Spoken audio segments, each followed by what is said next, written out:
1,000 workers, how many have you fired, would you say, due to this problem? Yeah, it's a good question. I don't have the number, but we can try to find. I'll try to find it out. And out of the 1.3 million, is there any guess as to how many were Mickey Mouse, sports athletes, or multiple registrations?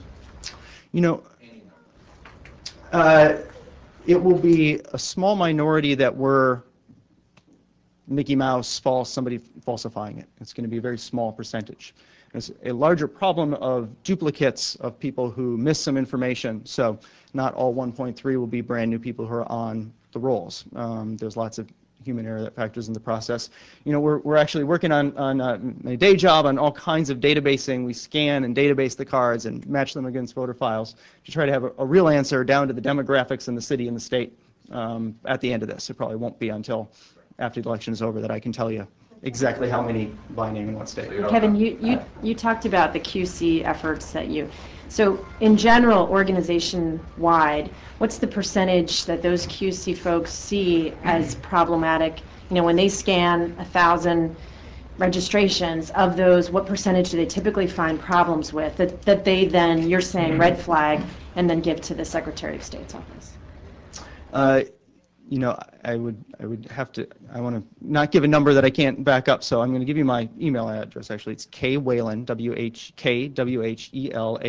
@acorn.org. I'll get the most exact information we have to date. Again, we probably don't have every scan and every voter complete, but it's a very small minority. I mean, you know, it is a number of people you can name and that you're now reading about daily in the newspaper who have deliberately fabricated cards. Much more common is if somebody is asked twice to register to vote. They might fill out a second card or not sure if they got their card in the mail if they're supposed to register to vote. So to the folks at the Palin rally yesterday in Richmond who are furious and are convinced that this is fraud and you're trying to steal the election, you say?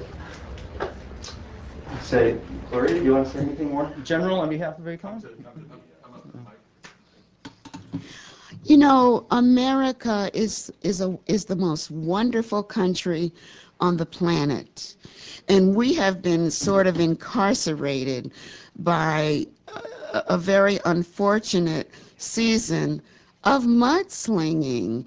That there can be errors in the process, we freely admit that.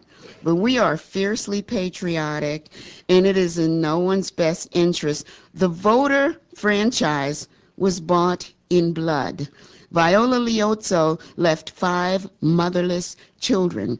Goodman, Cheney, Schwerner died so I could vote. This is no small matter. And when we explain to people, this is how you can help build an America that is truly one nation, indivisible, with liberty and justice for all, I think most people take that seriously. I think the Palin campaign speaks for itself. Yeah, let me just respond just very briefly. I tried to get into the press conference around the corner and was not able to, even though I'm a former member of Congress. But I did get a chance. I did get a chance to talk to former Senator Jack Danforth and gave him a copy of a larger document that we put together, and also shared with him a letter that we had sent to Senator Danforth and Warren Rudman on September 24th. We were excited that they were taking on the challenge with the McCain-Palin campaign of making sure we get it straight in 2008, we get the election process straight.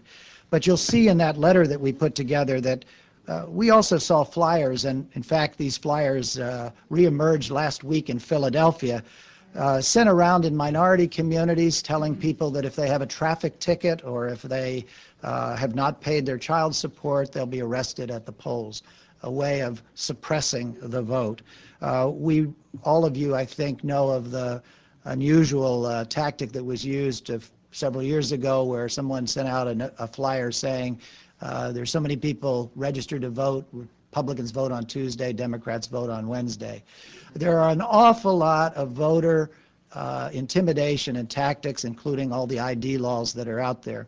So what I hope is that both the Obama campaign and the McCain campaign will dedicate themselves, and I know that Senator Danforth and Senator Rudman spoke a small amount about this in their press conference, will dedicate themselves to making sure that when someone goes to the polls, they have an opportunity to vote. If there are any questions, that they're given a provisional ballot.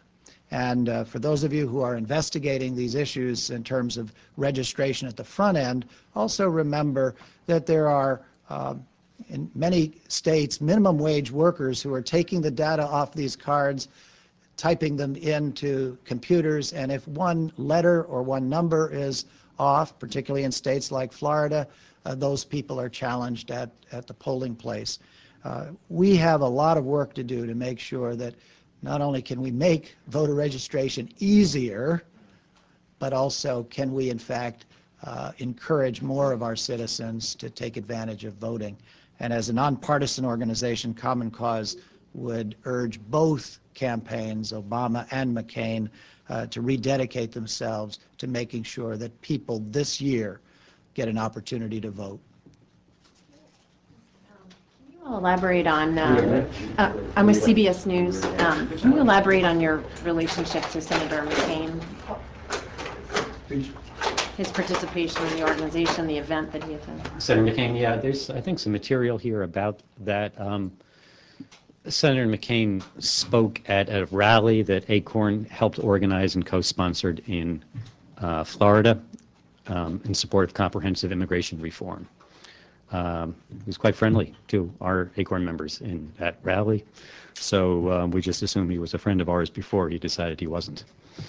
When was that? We have the material on the in the press packet. I don't have the exact date, but we can get it to you.